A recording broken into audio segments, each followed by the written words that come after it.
बच्चों, good morning. कैसे हैं आप सब? आई होप कि आप लोग बहुत अच्छे होंगे। सबसे पहले आप सबका हमारे YouTube channel global chemistry classes bye Amardeep sir में स्वागत है। जो भी बच्चे हमारे वीडियो लेक्चर को देख रहे होंगे, आई होप कि आपको काफ़ी पसंद आ रहा होगा, मज़ा आ रहा होगा। तो प्लीज़ लाइक करें, सब्सक्राइब करें और ज़्यादा से ज़्यादा लोगों को शेयर भी करें। चलिए इसी के साथ हम लोग कंटिन्यू करते हैं। लास्ट क्लास में जहाँ तक हम पढ़े थे उसके आगे हम लोग कंटिन्यू करेंगे। लास्ट क्लास में हम लोग पढ़ रहे थे टाइप्स ऑफ वॉइड्स। हम लोग लास्ट क्लास में वॉइड्स के बारे में पढ़ रहे थे। वॉइड्स का सिंपल मतलब था खाली जगह या होल।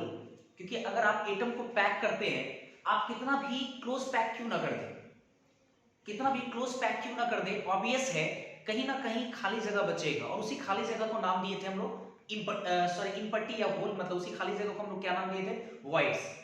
और वॉइड्स कई तरह का होता है, लेकिन क्लोजेस्ट पैकिंग में दो तरह का वॉइड्स होता है। हम ये नहीं कह रहे कि वॉइड्स सिर्फ दो तरह का होता है। वॉइड्स कई तरह के हो सकते हैं, लेकिन क्लोजेस्ट पैकिंग में अगर टाइप्स ऑफ वॉइड्स की बात करें तो दो तरह का हो सकता है। एक टेट्राहेड्रल वॉइड्स और दूसरा ऑक्टाहेड्रल वॉइड्स। लास्ट क्लास में टेट्राहेड्रल वॉइड क्या है, ऑक्टाहेड्रल वॉइड क्या है, ये काफी हम लोग डिटेल पढ़े, उसके डेफिनेशंस को जाने। और लास्ट क्लास में मुझे लगता है टेट्राहेड्रल वॉइड्स को काफी ज्यादा डिटेल मैंने पढ़ाया था। तो आज हम लोग पढ़ेंगे ऑक्टाहेड्रल वॉइड्स। ऑक्टाहेड्रल वॉइड क्या है ये मैंने पढ़ा दिया हूं मैंने, ठीक है। चलिए हम लोग देखेंगे ऑक्टाहेड्रल वॉइड्स, है ना।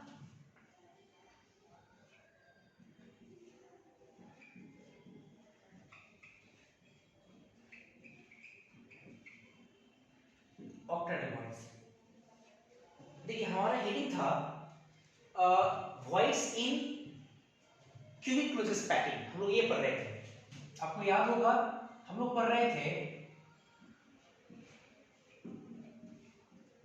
Voids in cubic closest packing. मतलब हम लोग वॉइड पढ़ रहे थे सीसीपी में। ये सीसीपी को ही हम लोग बोलते हैं एफसीसी। मतलब सीसीपी एफसीसी में हम लोग वॉइड्स के टाइप्स पढ़ रहे थे, वॉइड्स के बारे में पढ़ रहे थे। तो लास्ट क्लास में हमने आपको टेट्राहेड्रल वॉइड्स काफी डिटेल पढ़ाया था। चलिए आज हम लोग पढ़ेंगे ऑक्टाहेड्रल वॉइड्स। पहले ऑक्टाहेड्रल वॉइड्स के बारे में किताब क्या लिखता है, पहले किताब के पॉइंट्स को पहले समझेंगे। किताब लिखता है कि एफसीसी यूनिट सेल में, है ना। सवाल ये कि ऑक्टाहेड्रल वॉइड क्या है, तो ये लास्ट क्लास में हम लोग जान चुके हैं किसको कहते हैं ऑक्टाहेड्रल वॉइड्स। आप 6 स्फीयर को इस तरीके से लाइए, मैं फिर से एक बार रिकैप कर देता हूं आपको। आप 6 स्फीयर को इस तरीके से लाइए कि उनके सेंटर को मिलाने के बाद एक रेगुलर ऑक्टाहेड्रॉन बने, और उस रेगुलर ऑक्टाहेड्रॉन का जो सेंटर होगा वही सेंटर एक ऑक्टाहेड्रल वॉइड्स कहलाएगा। 4 स्फीयर कैसे लाना, 6 स्फीयर लाना है तो 4 स्फीयर कैसे लाएंगे? एक प्लेन में 1 2 3 4, चारों टच में, एक ऊपर में एक नीचे में। आप देख सकते हैं अगर चारों के सेंटर को मिलाएंगे, जो चार हम लोग लाए प्लेन पे, तो एक स्क्वायर बनेगा। एक ऊपर से लाएं, इसको इससे मिला दीजिए, चारों से मिला दीजिए, और नीचे से फिर जो लाएं उसको भी चारों से मिला दीजिए। आप देखेंगे कि 8 साइड बनता है। ऑक्टा मतलब 8, हेड्रल मतलब भुजा। तो एक साइड, 2 साइड, 3 साइड, 4 साइड, नीचे से भी 4 साइड, 8 साइड। मतलब जो सेंटर कहलाएगा वो क्या होगा इसका? तो अभी से बीच में जो सेंटर होगा उसको क्या बोलेंगे हम लोग? ऑक्टाहेड्रल वॉइड्स बोलेंगे। ये हम लोग पढ़ चुके हैं। हाँ, किताब को लाइन में जरा समझेंगे। किताब लिखता है कि ऑक्टाहेड्रल जो वॉइड्स होते हैं वो सीसीपी में, क्यूबिक क्लोजेस्ट पैकिंग में, बॉडी के सेंटर पे बनता है, और इसके अलावे प्रत्येक एज के सेंटर पे बनता है। बढ़िया समझिएगा, थोड़ा काफी इंपॉर्टेंट लाइन है। आप याद कीजिए टेट्राहेड्रल वॉइड पढ़े थे। टेट्राहेड्रल वॉइड कहां बनता था? टेट्राहेड्रल वॉइड, सारे के सारे टेट्राहेड्रल वॉइड बॉडी के डायगोनल पे बनता था, और एक बॉडी डायगोनल पे 2 टेट्राहेड्रल वॉइड बनता था। और एक क्यूब में कितने वॉइड आएंगे? तो 4, एक में 2, तो 4 में 8, इसलिए टेट्राहेड्रल वॉइड का संख्या होता था 8। याद होगा आपको। अब हम क्या बोल रहे हैं, किताब लिखता है ऑक्टाहेड्रल वॉइड्स के बारे में कि सीसीपी में, क्यूबिक क्लोजेस्ट पैकिंग में, दैट इज एफसीसी में जो ऑक्टाहेड्रल वॉइड है वो 2 जगह बनता है। एक बनता है आपका बॉडी के सेंटर पे, मतलब बॉडी के पूरे बीच में, आपको शायद ये मैंने सिखाया भी था। और दूसरा बनता है सारे एज के सेंटर पे, है ना। 2 जगह बनता है। तो ऐसा करते हैं कि पहले हम एक बड़ा सा क्या करते हैं, क्यूब बनाते हैं, है ना। उसको 8 भाग में बांट कर दिखाते हैं। उसके बाद आपको चूंकि मुझे फील कराना है कि क्या वाकई में जो ऑक्टेडल वॉइड है वो बॉडी के सेंटर पे बनता है, क्या वाकई में ऑक्टेडल जो वॉइड है वो एज के सेंटर पे बनता है, या सर आप ऐसे ही बोल रहे हैं, है ना? इसका प्रूविंग चाहिए आपको, और प्रूविंग को समझने के लिए हमें क्या करना होगा कि हमें एक बड़ा सा क्यूब लाना होगा, उसको 8 छोटे छोटे क्यूब में हम बांट कर आपको दिखाते हैं। देखिए मतलब बढ़िया सा, तो ज्यादा अच्छे से क्लियर होगा। हम एक क्यूब बड़ा सा एक क्यूब पहले बना लेते हैं।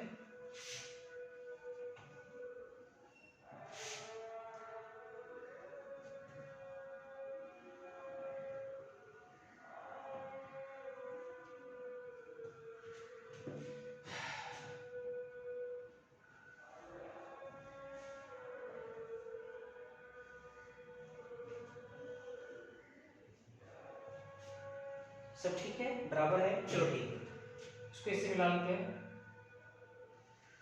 इससे मिला लेते हैं, ये कोई गड़बड़ नहीं है, हाँ जी चलो ठीक है, इसको इससे मिला लीजिए, और ये गड़बड़ नहीं है, इसको इससे मिला लीजिए, ठीक। अब 8 के में मुझे बांटना है इसको, ताकि पिक्चर्स क्लियर दिखे, इसलिए मत बांट रहे,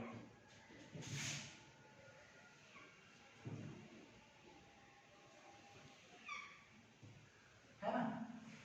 ये हो गया। फिर उसके बाद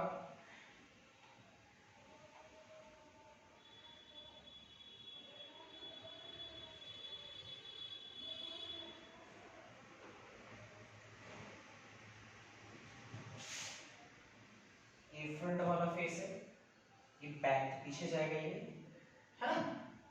चलिए, और इसको इससे मिला देंगे, ठीक है। फिर ये वाला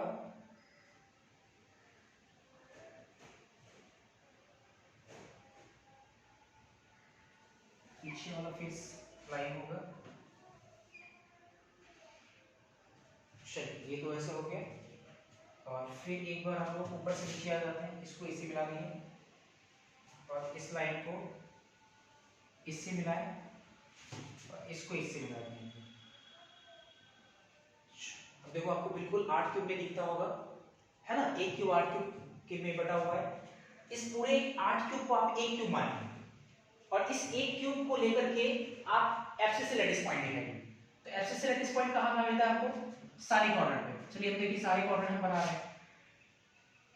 ये 3, ये 4, ये 5, 6, ये 7, ये 8, 8 कॉर्नर पे हो गया। प्रत्येक फेस के सेंटर पे होता है। ऊपर वाला फेस का सेंटर ये वाला हो गया। इस पूरे 8 क्यूब को हम एक क्यूब समझ रहे हैं, एक क्यूब एक्सिस की तरह ट्रीट कर रहे हैं। ये राइट वाला फेस का सेंटर, ये लेफ्ट वाला फेस का सेंटर, ये पीछे वाला फेस का सेंटर, ये फ्रंट वाले फेस का सेंटर, ऐसे करके, है ना? चलिए इसके बाद देखते हैं जरा आपको। अच्छा हमें फील करना था, किताब तो लिखता ही है कि सारे जो ऑक्टेडल वॉइड्स है वो बॉडी के सेंटर में प्रेजेंट है, और प्रत्येक एज के सेंटर में प्रेजेंट है, प्रत्येक एज के सेंटर पे। तो पहले हम बना लेते हैं, है ना? थोड़ा अलग दिखने के लिए, ऑक्टेडल वॉइड को थोड़ा अलग दिखाने के लिए हम क्या करते हैं, उसको बिना बोल्ड किए लिखते हैं। जैसे ये बॉडी का सेंटर एक यहाँ हो गया, प्रत्येक एज का सेंटर, देखो ये एज का सेंटर, देखो ये भी एज का सेंटर, देखो ये भी एज का सेंटर, ये भी एज का सेंटर, है ना? और भी कई सारे एज है, 12 एज होता है। एक ये सेंटर, ये एज सेंटर, ये एज सेंटर, ये वाला एज सेंटर, ये भी एज सेंटर, ये भी एज सेंटर, ये भी एज सेंटर, ये भी एज सेंटर, है ना? देखो 4 4 8 हो गया, ऐसे 8 एज सेंटर, है ना? देखो ऐसे। अच्छा अब ऐसा तो किताब लिखता है कि सारे ऑक्टेडल वॉइड्स बॉडी के सेंटर और प्रत्येक एज के सेंटर होता है, जैसे कि मैंने लोकेट कर दिया। अच्छा ये आपका जो बोल्ड है, ये जो बोल्ड किए हैं, ये अपने आप में एब्सिस लैटिस पॉइंट है, और इसके कारण या सीसीपी है, और इसके कारण जो वॉइड्स क्रिएट हुआ है, कई जगह वॉइड्स बन रहे हैं, लेकिन जो हम बिना बोल्ड के वैसे दिखा रहे हैं, ये आपका ऑक्टाहेड्रल वॉइड्स या आपको ऑक्टेडल वॉइड्स। अच्छा अब उसे ये फील कराना है आपको कि क्या वाकई में प्रत्येक एज के सेंटर पे और बॉडी के सेंटर पे ऑक्टेडल वॉइड बन रहा है या नहीं, है ना? ये मुझे देखना है। चलिए देखते हैं, लोग समझिएगा थोड़ा अच्छे से। एक बात मुझे बताइए, आप पहले ऑक्टेडल वॉइड दिमाग में लाइए। ऑक्टेडल वॉइड बनता कैसे है? 6 स्फीयर है। 6 स्फीयर कैसे होने चाहिए? 4 स्फीयर एक प्लेन पे, 1 2 3 4, 4 टच में होना चाहिए, 1 2 3 4, 4 स्फीयर। उसके बीच में जो वॉइड्स बनेंगे 4 के बीच में, उसके ऊपर से एक एटम आएगा, एक नीचे से जो वॉइड बन रहा है आपका, नीचे से एक एटम आएगा। अब थोड़ा दिमाग चलाओ, सबके सेंटर को मिला दीजिए। अगर नीचे जो चारों एटम एक प्लेन पे, उसके चारों के सेंटर को मिलाएंगे, स्क्वायर बनेगा। ऊपर वाले को सब सेंटर्स मिलाएंगे, देखो 4 फेस बना ऐसे, और नीचे 4 फेस, और जो बीच में जो वॉइड्स बचेगा है ना, गैप बचेगा, उसी को हम लोग ऑक्टेड्रल वॉइड्स बोल रहे हैं, है ना। तो आपको मुझे ये फील कराना है कि क्या वाकई में जहां जहां पे ऑक्टेड्रल वॉइड बना है, क्या वहां पे 4 स्फीयर एक ऊपर और एक नीचे आने से बन रहा है कि नहीं, वो जगह, वो स्पेस, क्या 4 प्लेन पे एक ऊपर और एक नीचे से अगर बन रहा होगा, अगर वो गैप, तो इसका मतलब वो ऑक्टेड्रल वॉइड्स है। यही मुझे फील कराना है। अब देखिए जरा आप लोग अच्छे से देखो जरा, पहले बॉडी के सेंटर को समझते हैं थोड़ा। तो वो ये इसके टच में है दोस्तों, ठीक है। आप ये भी जानते हैं ये इसके टच में भी है। ये भाई तुम याद करो एफसीसी है, तो ये भी इसके टच में है, ये इसके टच में, मतलब चारों दीवार का जो सेंटर है, चारों दीवार का जो सेंटर है ना, वो टच में, ये इसके टच में, ये इसके टच में, ये इसके टच में, ये इसके टच में, बिल्कुल। अच्छा, अब देखो ये नीचे वाला जो फर्श है उसका सेंटर भी इन चारों से टच में होगा। याद करो, a by root 2 distance, a by root 2 distance है कि नहीं? देखो जरा अच्छे से,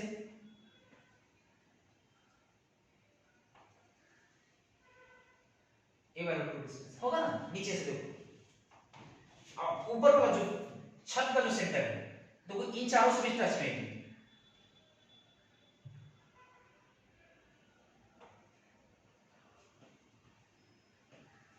क्या देखो ऑब्वियस है, आपको दिख रहा है ये 4 एटम, 1 2 3 4, नीचे से ये वाला एटम, ऊपर से ये वाला एटम, और उसके बीच में देखो ये बना है। तो ऑब्वियस ये क्या है? OVA, मतलब ऑक्टेड्रल वॉइड है, बिल्कुल। चलो बॉडी के सेंटर में तो ज्यादा बच्चों को दिक्कत नहीं था। चलिए बॉडी के सेंटर में साफ साफ दिख रहा है कि ऑक्टेड्रल वॉइड बना है। कुछ बच्चे के दिमाग में ये होगा कि सर आप मुझे ये बताइए कि जो एज के सेंटर पे है वो कैसे आपका ऑक्टेड्रल वॉइड बन रहा है। तो उसके लिए हम लोग देखते हैं, बढ़िया देखिएगा उस चीज को भी अच्छे से आप लोग फील कीजिए थोड़ा। चलो ये देखना है अपने को ना। एक बात बताओ, ये तो एक सिंगल यूनिट सेल है, और आपको पता है कि एक सॉलिड में infinite number of unit cell होता है, क्योंकि यूनिट सेल रिपीटिंग यूनिट होता है, और कई बार वो रिपीट करके इंटायर सॉलिड का फॉर्मेशन करता है, हालांकि एक सिंगल है।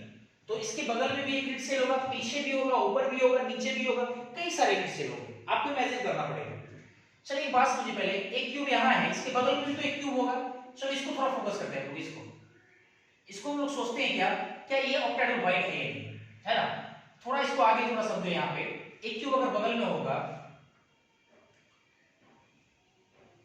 एक क्यूब बगल में होगा, जितना डिस्टेंस यहाँ से यहाँ ए डिस्टेंस है, इतना ही डिस्टेंस अगर हम इधर आ जाए, देखो हम शुरू दिखा रहे हैं, हम 10 क्यूब नहीं बनाएंगे, तो यहाँ पे एक मिलेगा कि नहीं?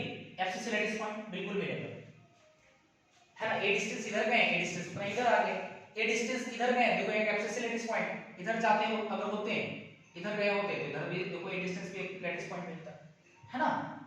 देखो तुम सोचो जरा, एक क्यूब यहाँ पर, अब देखो जरा अच्छे से, बढ़िया तुमको समझ में आएगा कि अगर देखा जाए तो ये जो है ये वाला एटम है ना, देखो ये इसके टच में है, देखो ये इसके टच में है, नहीं हम गड़बड़ कर रहे हैं, सॉरी। चलो ठीक है, ये क्यूब है ना, ऐसे बगल में जो यूनिट है।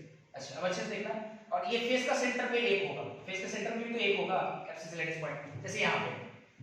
अब तुम देखो जरा क्या देखोगे, तो इसको जरा मिलाओ, देखो तुमको समझ में आएगा, बहुत सारी चीजें क्लियर दिखेगा तुमको। ये बगल में जो एफसीसी होता है, मैंने उसका ऊपर वाला फेस दिखाया, क्यूब नहीं बनाया। अब देखो जरा, ये इसके देखो टच में है कि नहीं, देखो ये इसके टच में, उसके बाद देखो ये इसके टच में, और देखो ये इसके टच में है, तो ये चारों टच में हो गया। और ये नीचे वाला जो देखो, ये वाला जो एटम है, ये वाला एटम, ये इसके भी टच में a by root 2 डिस्टेंस, ये वाला इसके टच में a by root 2 डिस्टेंस, ये वाला इसके टच में a by root 2 डिस्टेंस, और ये वाला इसके भी टच में होगा a by root 2 distance.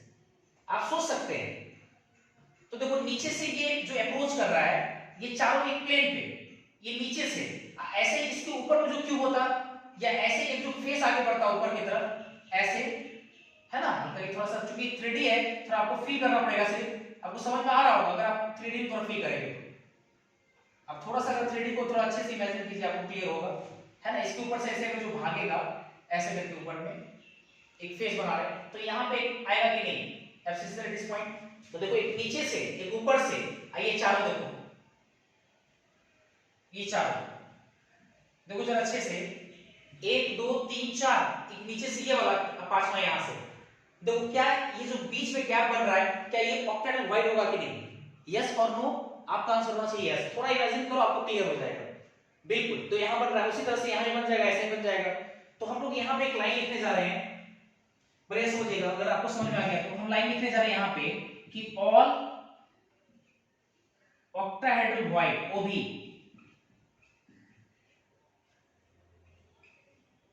are present at all octagonal void are present at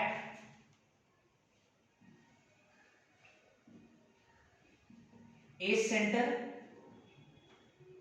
are present at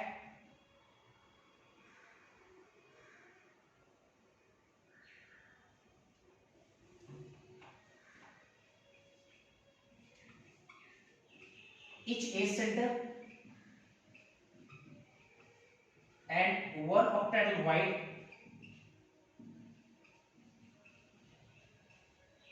is present at body center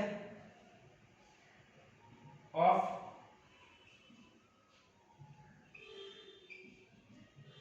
FCC itself, है ना।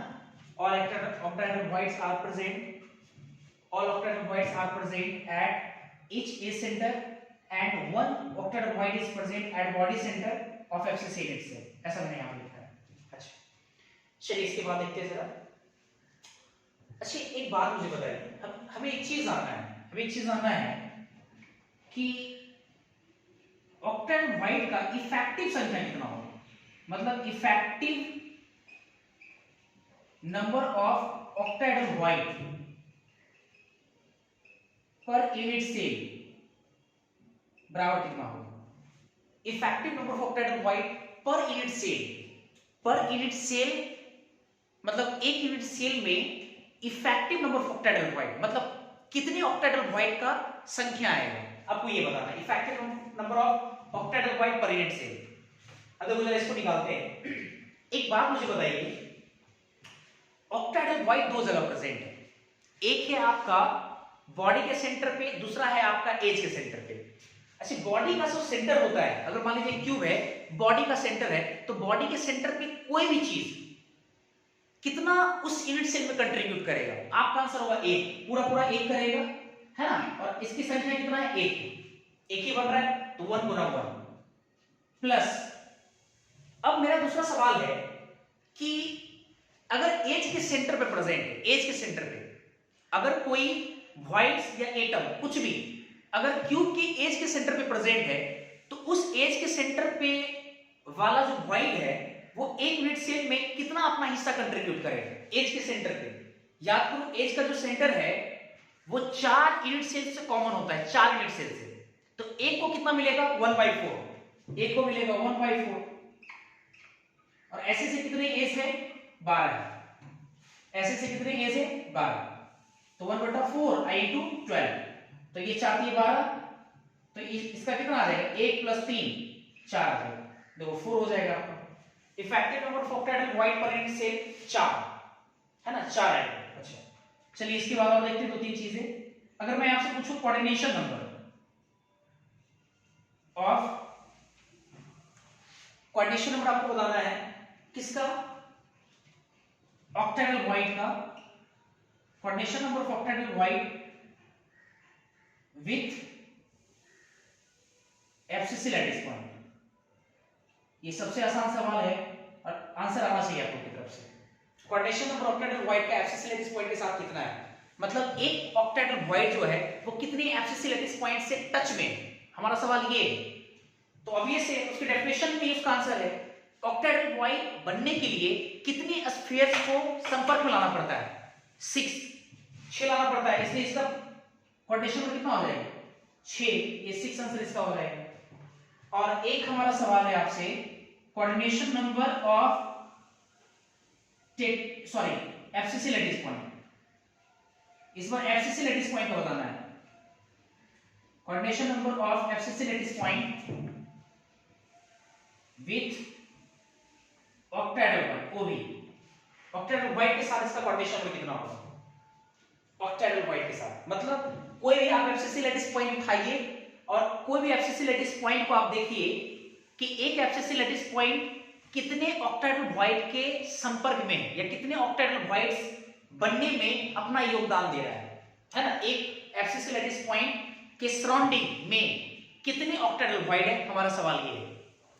इसको थोड़ा इमेजिन करो आप लोग। पहले आप किसी भी एटम को लेकर जरा सोच सकते हैं आप। जैसे चलिए हम लेते हैं, मान लीजिए कि हम फेस के सेंटर वाला एटम लेंगे, फेस के सेंटर।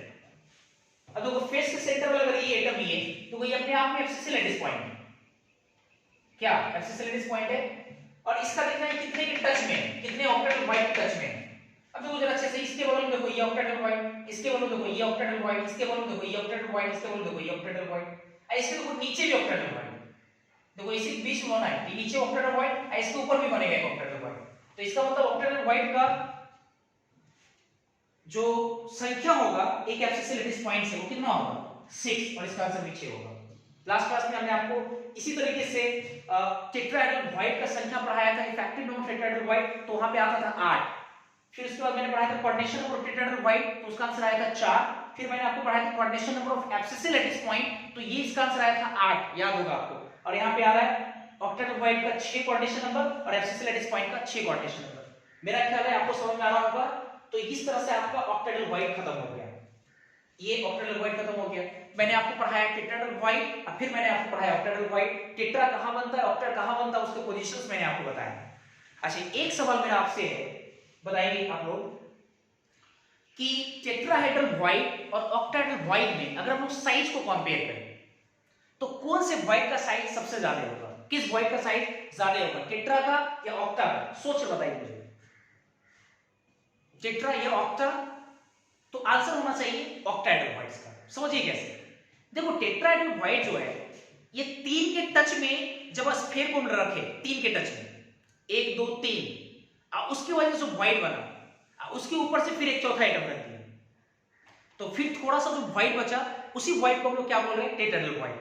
लेकिन देखो ऑक्टाहेड्रल वॉइड में क्या है, आप 4 स्फीयर को लाते हैं, 4 स्फीयर को ऐसे, और 4 स्फीयर को जब आप लाइएगा तो एक चीज मुझे बताइए, जब 3 स्फीयर आप लाएं, 3 स्फीयर के कारण जो होल बचा और 4 स्फीयर के कारण जब सटा कर लाएंगे जो होल बना, सबसे बड़ा होल कौन सा होगा? 4 वाले का, इसका होल ये ज्यादा होगा, ये ऑक्टाहेड्रल वॉइड का साइज क्या होगा? टेट्राहेड्रल वॉइड से ज्यादा होगा। तो इसको नोट में करके आप याद रखेंगे, इसको इंपॉर्टेंट है, आगे काम आएगा। हम लोग लिख सकते हैं नोट में, साइज ऑफ ऑक्टाहेड्रल वॉइड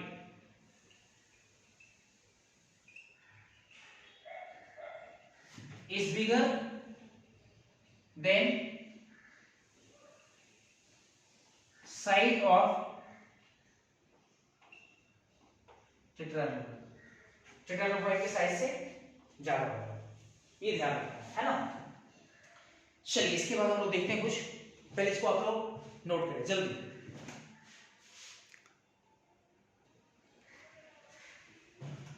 चलिए ये तो आपका एक खत्म हो गया पोर्शन। आप पढ़ रहे थे types of voids in closest packing, और जिसमें हमने पहले आपको पढ़ाया क्यूबिक क्लोजेस्ट पैकिंग में types of voids.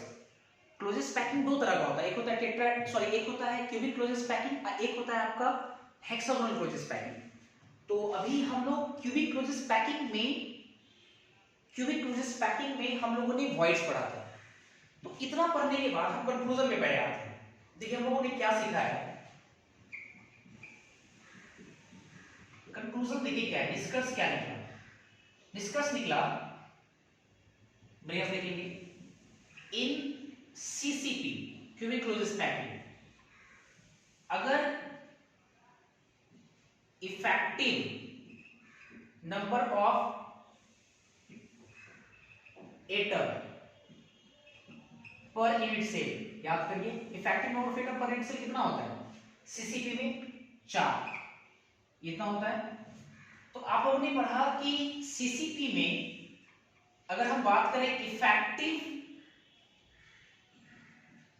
Number of octahedral void per unit cell, ये कितना आया था आपका 4 आया था। याद कीजिए जितना एटम उतना ही ऑक्टेडल वॉइड। लेकिन अगर हम लोग बात करें effective number of tetrahedral void per unit cell तो ये आपका आया था 8। याद कीजिए अगर क्यूबिक क्लोजेस पैकिंग में एटम का संख्या 4 होता है आपको पता है, तो उतनी ही संख्या में ऑक्टेडल वॉइड बनता है, लेकिन उसके दोगुने संख्या में टेट्राहेड्रल वॉइड बनता है। तो हम लोग एससीपी में अब नहीं पढ़ेंगे। अब इसी से सिमिलरली हम लिख सकते हैं, सिमिलरली सेम तरीके से हम लोग समझ सकते हैं कि इन एससीपी मतलब हेक्सागोनल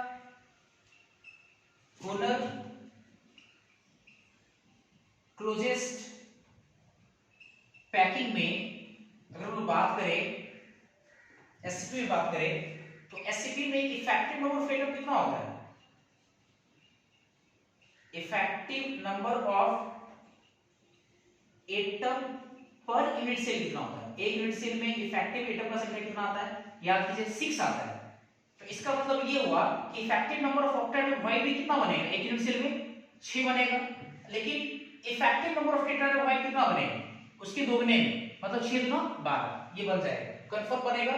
इसलिए हम लोग बस कंक्लूजन से हम लोग सीख लिए कि हेक्सागोनल क्लोजेस पैकिंग में क्या होगा। तो ऐसे ही है ना, समझिए। नाउ इन जनरल थोड़ा समझते हैं हम लोग।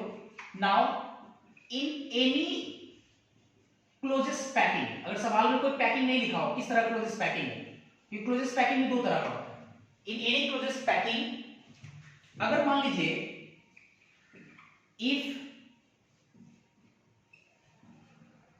Effective number of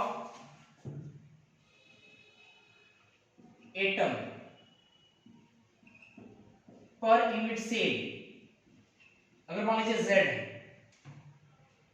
effective number of atom per unit cell अगर Z है मान लेते हैं, तो देखिए जरा अच्छे से, इसलिए इफेक्टिव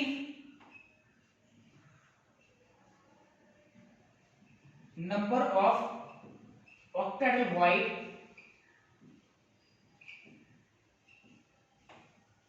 पर यूनिट सेल में कितना होगा, Z होगा, और effective number of tetrahedral void ये पर यूनिट सेल कितना हो जाएगा, 2Z हो जाएगा, ये आपका हो जाएगा 2Z, है ना। अगर एक कोई भी क्लोजेस पैकिंग हो, इफेक्टिव एटम का संख्या अगर Z होगा तो ऑक्टेडल वॉइड भी उतना ही बनेगा, लेकिन टेट्राहेड्रल वॉइड दोगुना होगा।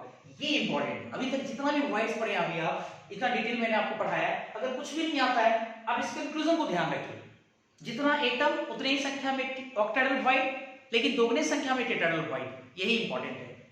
अब इस पे क्या करते हैं, कुछ एप्लीकेशंस कराते हैं, कुछ क्वेश्चंस करा देते हैं आपको हम, है ना, तो पता चलेगा इस पे। तो ऐसा कीजिए, पहले इसको आप नोट कीजिए, फिर 2-3 सवाल इस पे कराते हैं, जल्दी नोट करेंगे आप लोग।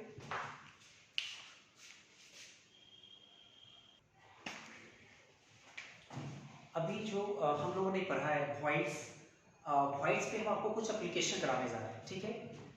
वॉइस पढ़ने के बाद आपके असाइनमेंट का कुछ क्वेश्चंस बनेंगे। एक्सरसाइज फर्स्ट का क्वेश्चन नंबर 3, 4, 5 मैं यहाँ लिख दे रहा हूँ। एक्सरसाइज फर्स्ट का क्वेश्चन नंबर 3, 4, 5 और एक्सरसाइज 2 में भी चले जाइए आप लोग। अब क्वेश्चन नंबर 3 बनेंगे, क्वेश्चन नंबर 3 बनेगा, और क्वेश्चन नंबर 28 ये बन सकता है आपसे। हालांकि मैंने यहाँ पे क्वेश्चन लिखा है 3 और क्वेश्चन नंबर 5 असाइनमेंट का, ठीक है। पहले इसको सॉल्व करते हैं हम लोग। चलिए देखिए, बढ़िया समझिएगा सवाल को। देखिए सवाल में लिखा हुआ है, ए cubic solid is made by atoms A A cubic solid is made by atoms A. Atom A के द्वारा cubic solid बनाया गया, forming close packed arrangement. ठीक है. B occupying 1/4 of the tetrahedral void and C occupying half of the octahedral void. तो what is the formula of compound? आप question को बारीकी समझिए. क्यूबिक सॉलिड है, मतलब उसका यूनिट सेल कैसा है? क्यूबिक यूनिट सेल, क्यूबिक है. और ए जो एटम है, कैपिटल ए एटम, ये फॉर्मिंग क्लोज पैक है इसमें, मतलब क्लोज पैक बना रहा है. क्लोज पैक मतलब ए एटम जो है वो क्लोज पैक बना रहा है, मतलब कि सीसीपी बना रहा है. ए एटम सीसीपी बना रहा है. A atom cubic closest packing बना रहा है, that is FCC lattice point पे प्रेजेंट है. ये एफसीसी बना रहा है. और एफसीसी या सीसीपी बन गया तो इसका मतलब दो तरह का वॉइड बनेगा, टेट्राहेड्रल, ऑक्टाहेड्रल. उसके बाद में लिखा है एटम बी जो है, capital B, occupying 1/4 of the tetrahedral voids. मतलब सारे टेट्राहेड्रल वॉइड नहीं, जितने भी टेट्राहेड्रल वॉइड है उसके 1/4 टेट्राहेड्रल वॉइड्स को वो ऑक्युपाई कर रहा है, घेर रहा है. And C occupying, C capital C, ये तीसरा एटम है, half of the octahedral void, मतलब जितना भी ऑक्टाहेड्रल वॉइड बना है उसके आधे में सी एटम अगर प्रेजेंट है तो बताइए एबीसी का फार्मूला क्या होगा. सिंपल है. ऐसा क्वेश्चंस मैंने पहले भी कराया है, लेकिन वहां पे वॉइड्स का कांसेप्ट नहीं था. इस बार तो वॉइड का कांसेप्ट है. पहले आप एक चीज बताइए मुझे, इसको सॉल्व कर रहे हैं हम. एटम ए जो है वो सीसीपी बना रहा है, ए सीसीपी बना रहा है. तो मुझे बताइए कि number of, effective number of A atom कितना होगा? ए एटम का संख्या कितना होगा? Effective number of A atom, capital A, ये कितना है? 4 आएगा, क्योंकि सीसीपी बना रहा है ना, एफसीसी. क्यों? क्योंकि एफसीसी बना रहा है, या सीसीपी जिसको बोलते हैं, 4. अच्छा, तो बी एटम का संख्या कितना होगा? Number of B atom. B atom कहां है? 1/4 ऑफ द टेट्राहेड्रल वॉइड. तो 4 अगर एटम है तो टेट्राहेड्रल वॉइड कितना बनेगा? 2 गुना 4, लेकिन उसका 1/4 भाग नहीं ऑक्युपाई है, 1/4, तो इनटू 1/4 कर दिए, है ना. तो यहां से कितना आ जाएगा संख्या इसका? 2 आ जाएगा बी एटम. सी एटम का जो संख्या है उसको मुझे निकालना है. तो सी एटम कितना आएगा? सी जो है half of the octahedral void. तो एटम 4 है तो ऑक्टाहेड्रल वॉइड में 4 बनेगा, जितना एटम उतना ऑक्टाहेड्रल वॉइड 4. लेकिन 4 पे 4 नहीं प्रेजेंट है, हाफ उसके आधे में प्रेजेंट है, तो हाफ से गुना कर दिए. यहां कितना आ गया? 2 ना. अब देखिए जरा, इसलिए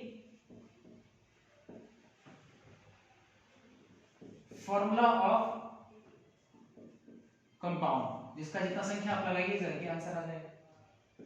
फॉर्मूला ऑफ कंपाउंड क्या लगाए? ए का संख्या 4 है तो ए के नीचे आप 4 लगा दीजिए. बी का संख्या 2 है, बी के नीचे 2 लगा दिए. सी का संख्या 2 है तो सी के नीचे 2 लगा दिए.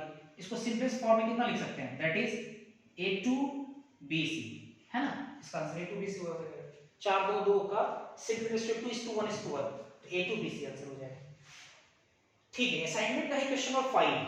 पहले मैंने 3 बताया, इसके बाद 5.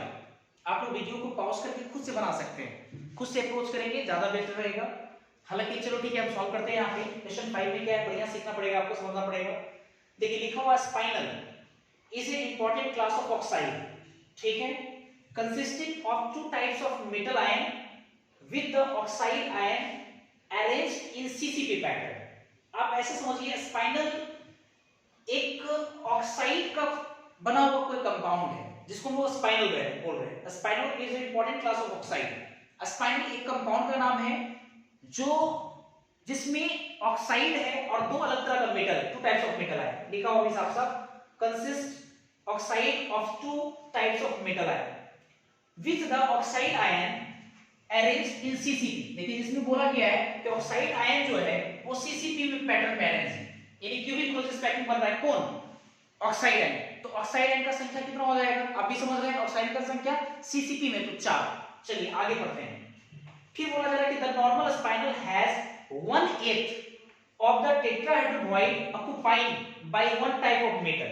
मतलब 2 तरह का मेटल है, उसमें कोई एक तरह का जो मेटल है, नाम नहीं बताया है, वन टाइप ऑफ मेटल जो है टेट्राहेड्रल वॉइड का 1/8वां हिस्सा में ऑक्युपाई करता है, 1/8वां हिस्सा को ऑक्युपाई करता है. ठीक. फिर उसके बाद बोल रहा है and 1/2 of the octahedral voids occupied by another type of metal ion, मतलब दूसरा जो मेटल आयन है वो ऑक्टेट वाइट का हाफ वन हाफ मतलब हाफ भाग ऑक्युपाई कर रहा है ना। तो such a spinel is form by zinc aluminium oxygen. अब देखो ऑक्साइड आयन तो समझ में आ गया, CCP में गया है, और जो दो मेटल है, जो दो अननोन मेटल है, उसमें से एक जिंक मेटल है, एक एल्युमिनियम मेटल है, लेकिन वहां कंफर्म नहीं हो पा रहा है कि कौन मेटल टेट्राहेड्रल व्हाइट को ऑक्युपाई कर रहा है और कौन सा मेटल ऑक्टेट व्हाइट को ऑक्युपाई कर रहा है। तो आगे देखिए पढ़िएगा, लिखा हुआ with zinc double plus ion in the tetrahedral holes, मतलब जो जिंक एटम है, जो जिंक आयन है, ये टेट्राहेड्रल होल्स में प्रेजेंट है। तो what is the formula spinal? तो देखिए इसका आंसर क्या होगा, बढ़िया से देखिएगा सब लोग। ऑक्साइड आयन का संख्या कितना होगा, ओपेट माइनस का संख्या CCP में, इसलिए कितना होगा, कितना 4 इन CCP में, है ना, CCP क्योंकि क्लोजेस्ट पैकिंग बना रहा है, और साथ साथ है Z double plus ion tetrahedral white को ऑक्युपाई कर रहा है। इसका मतलब one type of metal tetrahedral white को 1/8वां हिस्सा को ऑक्युपाई कर रहा है, मतलब जिंक है वो, सो जिंक पे double plus ion octet white, sorry tetrahedral white कितना बनेगा, 4 है तो 8 बनेगा, लेकिन वो उसका 1/8वां हिस्सा ऑक्युपाई कर रहा है, ये ऑक्टेट व्हाइट में, सॉरी टेट्राहेड्रल व्हाइट कर दी, टेट्राहेड्रल व्हाइट में ये ऑक्युपाई कर रहा है। और तीसरा अगर हम लोग देखें एल्युमिनियम ट्रिपल प्लस, तो एल्युमिनियम ट्रिपल प्लस कहां है दोस्त, वो ऑक्टेट व्हाइट के आधे में प्रेजेंट है। ऑक्टेट व्हाइट कितना बनेगा, 4 बनेगा, और 4 का आधा करेंगे तो कितना हो जाएगा, ये इन ऑक्टेट व्हाइट। तो अब देखिए जरा, ऑक्साइड आयन 4, जिंक पे डबल प्लस आयन 1, एल्युमिनियम पे ट्रिपल प्लस कितना हो जाएगा 2। तो इसलिए देखिए फार्मूला ऑफ कंपाउंड क्या होगा, फार्मूला हो जाएगा आपका जिंक 1 है, Zn 1 है ना, एल्युमिनियम कितना है 2 है, 4 into हाफ, और ऑक्सीजन कितना है 4, तो इसी को आप लिख सकते हैं Zn Al2O4, ये हो जाएगा इसका आंसर। मेरा ख्याल है आपको समझ में आ रहा होगा। एक दो क्वेश्चन और करा देते हैं, है ना, पहले आप इसको नोट कीजिए।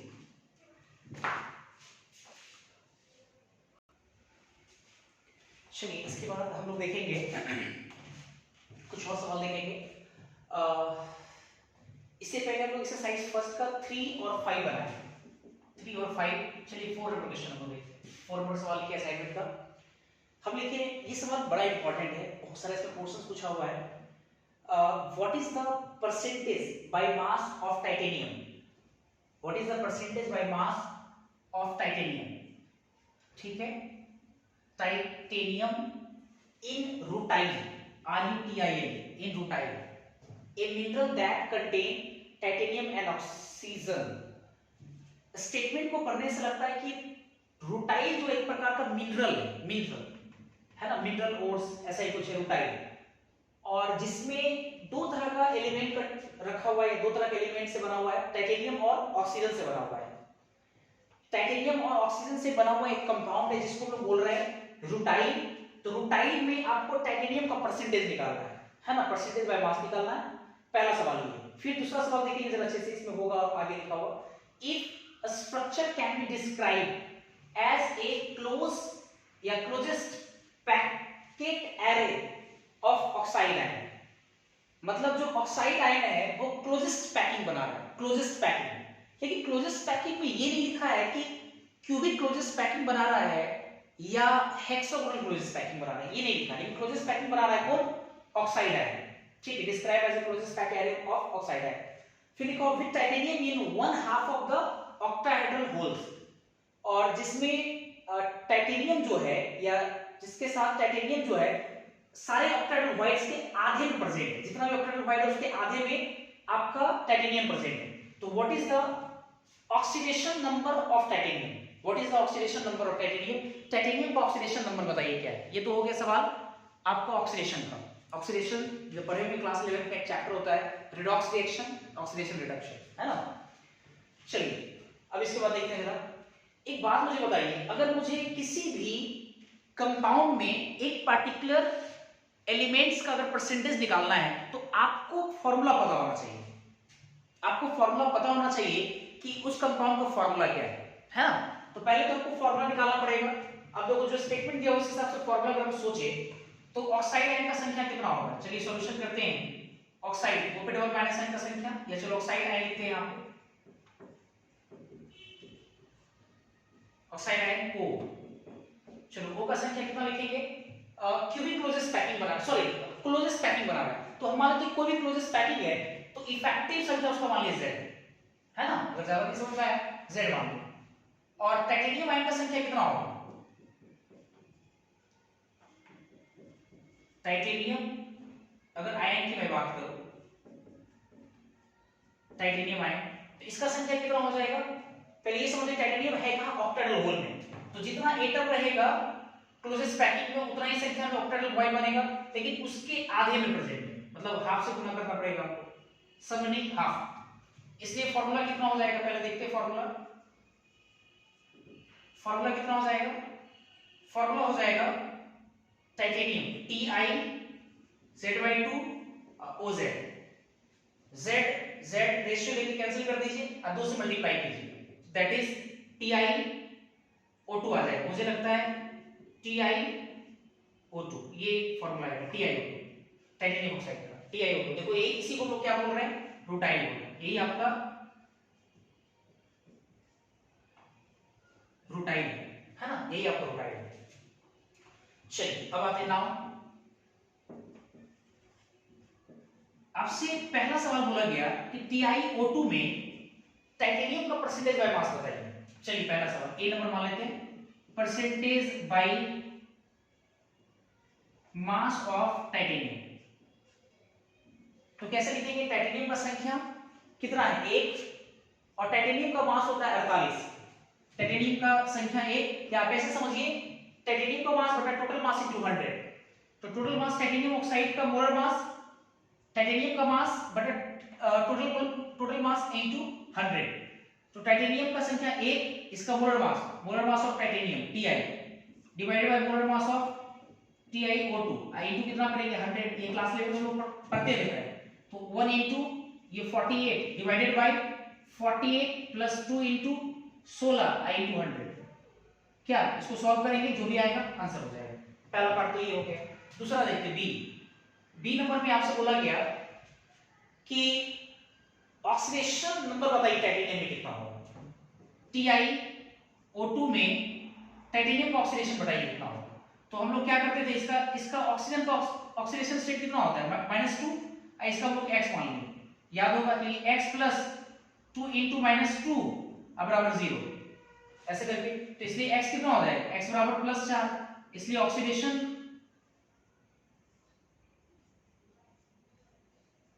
स्टेट ऑफ टाइटेनियम कितना आ जाएगा +4, ये इसका देखो आंसर हो जाएगा, है ना, ऐसे निकालते हम लोग क्लास 11 में ऐसे निकालते थे। चलिए इसके बाद आइए एनसीईआरटी का क्वेश्चन नंबर 1.19 बड़ा इंपॉर्टेंट है, ये भी आपका वॉइड से रिलेटेड है, इसलिए मैंने सवाल को फ्रेम किया यहाँ पे। चलिए इसमें देखते हैं जरा, देखिए क्वेश्चन क्या है, लिखा हुआ फेरिक ऑक्साइड, फेरिक ऑक्साइड एक कंपाउंड है, चलिए अगर तो बहुत सारे बच्चों को फार्मूला याद होता है फेरिक ऑक्साइड का, हालांकि चलो ठीक है, देखेंगे फेरिक ऑक्साइड क्रिस्टलाइजेस इन ए हेक्सागोनल क्लोजेस्ट पैक, मतलब एससीपी बना रहा है, कौन बना रहा है, एरे ऑफ ऑक्साइड आयन, ठीक है, with 2 out of every 3 octahedral holes occupied by ferric ion derived the formula of ferric oxide। हालांकि देखो बहुत सारे बच्चों को फेरिक ऑक्साइड का फार्मूला पता रहता है, फेरिक ऑक्साइड का फार्मूला Fe2O3 होता है, आएगा भी वही, लेकिन आपको फार्मूला के अकॉर्डिंग निकालना है, ये जो दिया हुआ है इसके अकॉर्डिंग आपको निकालना है। चलिए देखते हैं जरा, एक चीज देखिए, फेरिक ऑक्साइड जो है जिसमें ऑक्साइड आयन जो है, ऑक्साइड आयन ये आपका एससीपी बना रहा है, हेक्सागोनल क्लोजेस्ट पैकिंग एससीपी बना रहा है, तो अगर आपसे पूछे सॉल्यूशन जो हम लिख रहे हैं, अगर मैं आपसे पूछूं कि ऑक्साइड आयन का संख्या कितना होगा, अगर O ऑक्साइड आयन की संख्या की मैं बात करूं तो ऑक्साइड आयन का संख्या कितना होगा पर यूनिट सेल में Z है ना, effective number of oxide ion per unit cell कितना आएगा Z है, सॉरी Z मतलब 6 आएगा, इसके लिए Z का वैल्यू 6 होता है, याद है हेक्सागोनल क्लोजेस्ट पैकिंग में 6 हो गया। अब बोला गया with 2 out of every 3 octahedral holes, मतलब आपसे देखिए बोलना क्या चाह रहा है, ऑक्युपाइड बाय फेरिक आयन, मतलब बोलना चाह रहा है कि फेरिक आयन 3 ऑक्टाहेड्रल होल में से 2 ऑक्टाहेड्रल होल को ऑक्युपाई करता है। 3 में 2 ऑक्टाहेड्रल होल को ऑक्युपाई करता है, 3 में 2। अच्छे समझिए, which 2 out of every 3 octahedral hole occupied by ferric ions. मतलब फेरिक आयन के द्वारा 3 ऑक्टाहेड्रल होल्स ऑक्युपाई होता है, नहीं, एवरी 3 ऑक्टाहेड्रल होल में 2 ऑक्टाहेड्रल होल ऑक्युपाई होता है, 3 में 2 ऑक्युपाई होता है, 3 में 2। तो टोटल ऑक्टाहेड्रल वॉइड कितना बनेगा? याद करो, जितना एटम उतना ही ऑक्टाहेड्रल वॉइड मतलब 6 बनेगा। तो 6 में कितना ऑक्युपाई होगा? अब 6 में फेरिक आयन का संख्या कितना हो जाएगा? आपको पता है फेरिक आयन Fe मान लेते हैं, 3 में 2 ऑक्युपाई हो रहा है, तो 6 में कितना ऑक्युपाई होगा? क्योंकि 6 ऑक्टाहेड्रल वॉइड बनेगा, आपको ये भी पता है। तो 6 में कितना ऑक्युपाई होगा? तो हम क्या करते हैं, यूनिटरी मेथड लगा लीजिए।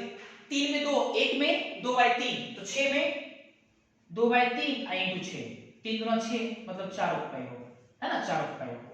अब इसलिए देखो फॉर्मूला लगा लेते हैं हम लोग। इसलिए फॉर्मूला कितना आ जाएगा? Fe का संख्या कितना आ गया? 4, O का संख्या कितना आ गया? 6, दैट इज Fe2O3। देखो ये फॉर्मूला हो गया, ये एनसीईआरटी का सवाल है, Fe2O3 ये फॉर्मूला होगा आपका। आयरन का संख्या 2, ऑक्सीजन 3 के साथ में एक कंपाउंड बनेगा, इसी को हम बोलेंगे फेरिक ऑक्साइड, और ये आपका आंसर होगा। मेरा ख्याल है आपको समझ में आ रहा होगा। आई होप कि आप लोग बहुत अच्छे से क्लियर हो रहा होगा आप लोगों का ये सब चीजें। और नए टॉपिक अभी स्टार्ट नहीं कर सकते। अब हम लोग नए टॉपिक अगर अभी स्टार्ट करते हैं तो थोड़ा दिक्कत होगा, क्योंकि टाइम नहीं है, वीडियोस काफी लंबा हो जाएगा। तो आज के लिए रहने देते हैं, इतना ही। Thank you. और सब लोग लेक्चर्स को लगातार देखें, कोई भी एब्सेंट नहीं हो, क्योंकि सॉलिड स्टेट एकदम कोरिलेटेड है, इसलिए इस बात का ध्यान रखेंगे आप लोग। तो आज के लिए इतना ही रहने देते हैं। Thank you.